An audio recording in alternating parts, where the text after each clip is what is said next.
कीजिए आज से 5000 साल पहले एक ऐसी दुनिया की जहां न तो इंटरनेट था और न ही कोई आधुनिक मशीनें, फिर भी वहां के लोग एक ऐसे स्मार्ट शहर में रहते थे जो आज के न्यूयॉर्क और लंदन को भी टक्कर दे सकता है। आज हम उस खोई हुई सभ्यता का दरवाजा खोलने जा रहे हैं जिसने दुनिया को पहली बार सिखाया कि एक विकसित समाज असल में कैसा दिखता है और कैसे एक झटके में ये सब कुछ राख हो गया।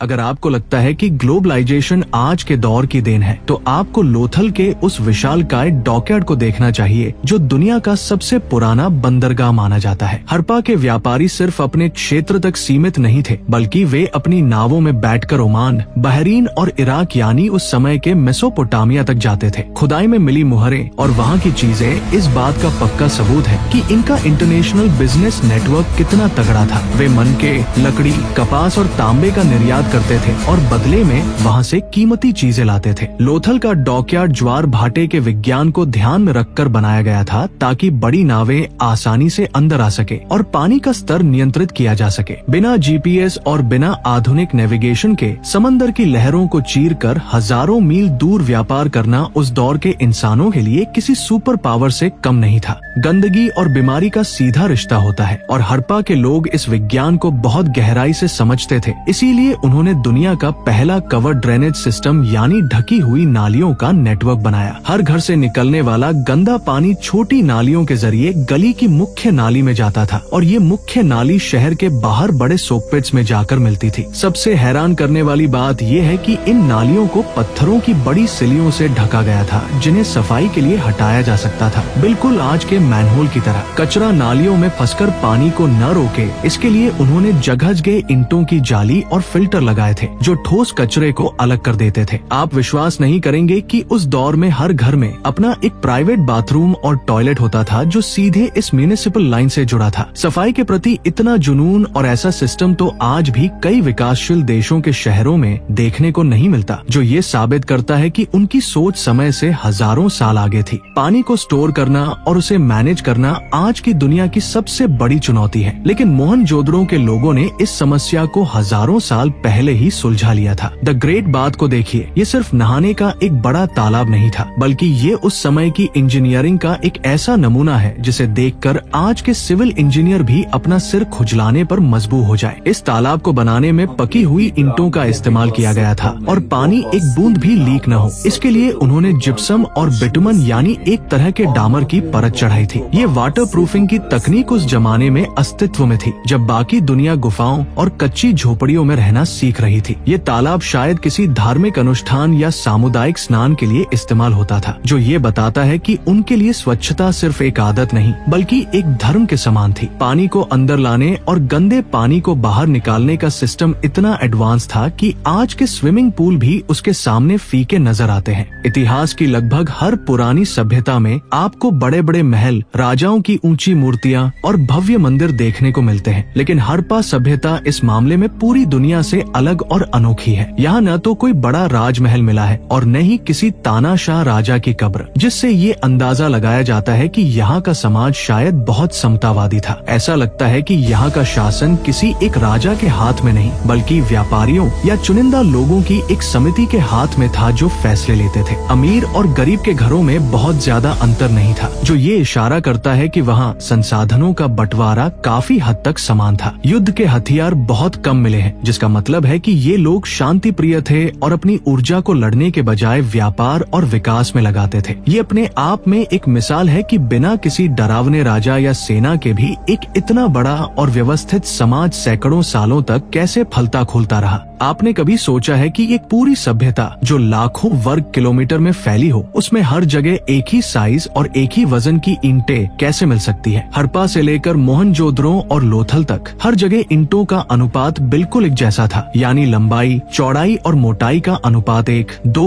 और 4 का था। ये संयोग नहीं हो सकता, बल्कि ये एक केंद्रीयकृत औद्योगिक क्रांति का सबूत है जहाँ क्वालिटी कंट्रोल और स्टैंडर्डाइजेशन को सख्ती से लागू किया गया था। चाहे आप कश्मीर में हो या गुजरात के तट पर, अगर आप हड़प्पा सभ्यता का हिस्सा हैं, तो आपके पास एक ही तरह के बाट और माप होंगे। वजन तोलने के लिए उन्होंने 16 के गुणांक वाले पत्थरों का इस्तेमाल किया, जो इतना सटीक था कि सोने के छोटे से छोटे मनके को भी रत्ती भर के फर्क के बिना तौला जा सकता था। ये एकीकरण दिखाता है कि उनका व्यापार और प्रशासन कितना मजबूत था और कैसे उन्होंने एक विशाल क्षेत्र को एक ही नियम और मानक के धागे में पिरो रखा था। अगर आप आज के किसी भी शहर की गलियों में निकल जाएं, तो आपको टेढ़े मेढ़े रास्ते और बेतरतीब मकान देखने को मिलेंगे, लेकिन 5000 साल पहले हड़प्पा के इंजीनियरों ने जो किया वो किसी चमत्कार से कम नहीं था। उन्होंने ईंट रखने से पहले पूरे शहर का नक्शा अपने दिमाग में तैयार कर लिया था, जहां हर सड़क एक दूसरे को ठीक 90 डिग्री के कोण पर काटती थी। ये कोई मामूली प्लानिंग नहीं थी, बल्कि एक ऐसी सटीक ग्रिड प्रणाली थी जिसे आज के आर्किटेक्ट भी कंप्यूटर सॉफ्टवेयर की मदद से डिजाइन करते हैं। हवा के बहाव को ध्यान में रखकर गलियां बनाई गई थी ताकि कुदरती तौर पर पूरा शहर वातानुकूलित रहे और सड़कों की चौड़ाई इतनी थी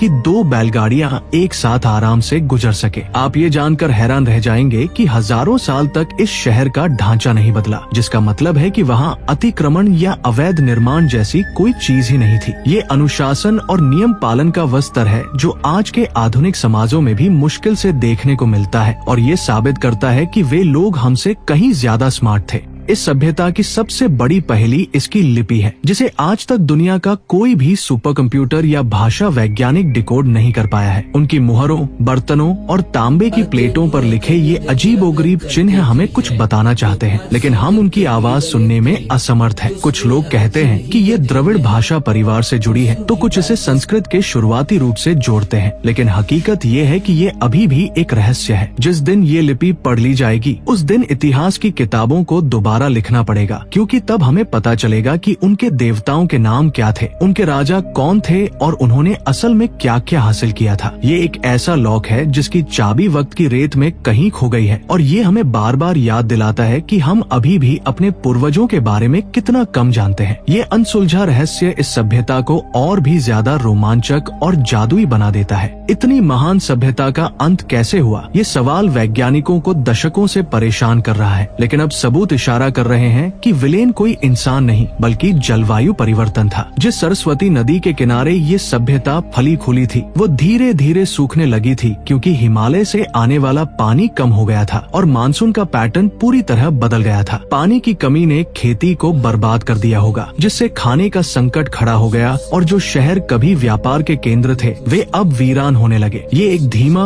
और दर्दनाक अंत था, जहाँ लोगों को अपने पुश्तैनी घरों को छोड़कर पानी की तलाश में दूसरी जगहों पर पलायन करना पड़ा। ये घटना हमें चेतावनी देती है कि कुदरत के सामने इंसान की बड़ी से बड़ी तकनीक और प्लानिंग भी धरी की धरी रह जाती है। एक हरा भरा और खुशहाल समाज कैसे रेगिस्तान में बदल गया, ये कहानी आज के दौर में क्लाइमेट चेंज को समझने के लिए सबसे बड़ा सबक है। हालांकि जलवायु परिवर्तन सबसे मजबूत सिद्धांत है, लेकिन मोहनजोदड़ो की गलियों में मिले बेतरतीब कंकाल एक और ही खौफनाक कहानी बयां करते हैं। कुछ इतिहासकारों का मानना है कि बाहरी आक्रमणकारियों ने इस शांति प्रिय सभ्यता पर हमला किया और बड़े पैमाने पर कत्लेआम मचाया। सड़कों पर पड़े हुए कंकाल, जिनके शरीर पर चोट के निशान थे, ये बताते हैं कि शायद उनका अंत बहुत हिंसक और अचानक हुआ था। इसके अलावा भूकंप या बाढ़ जैसी प्राकृतिक आपदाओं ने भी इस विनाश में आग में घी डालने का काम किया होगा। सिंधु नदी ने कई बार अपना रास्ता बदला, जिससे कई शहर डूब गए और कई शहर पानी के बिना सूख गए। ये संभव है कि इन सभी कारकों ने मिलकर एक साथ हमला किया हो। सूखा, बाढ़, बीमारी और बाहरी हमले, जिससे ये महान सभ्यता घुटने टेकने पर मजबूर हो गई और अंततः इतिहास के पन्नों में दफन हो गई। आज हम जिन स्मार्ट सिटीज की बात करते हैं, उनकी नींव हजारों साल पहले हमारे पूर्वजों ने हड़प्पा में ही रख दी थी। साफ सफाई, ग्रिड सिस्टम, वाटर मैनेजमेंट और सेक्युलर गवर्नेंस, ये सब वो विचार हैं जो हमने उनसे ही विरासत में पाए हैं या फिर दोबारा सीखे हैं। हड़प्पा का विनाश हमें सिखाता है कि कोई भी सभ्यता चाहे कितनी भी विकसित क्यों न हो, अगर वह प्रकृति के साथ तालमेल खो देती है तो उसका अंत निश्चित है। उनके ईंटों के खंडर आज भी चीख चीख कर हमें बता रहे हैं कि विकास और विनाश के बीच की लकीर बहुत बारीक होती है। हमें उनकी गलतियों से सीखना होगा और उनकी उपलब्धियों पर गर्व करना होगा, क्योंकि हम उसी महान वंश के वारिस हैं। ये सिर्फ पत्थरों का घेर नहीं है, ये इंसानी जज्बे, बुद्धि और संघर्ष की एक अमर कहानी है जो हमें भविष्य का रास्ता दिखाती है।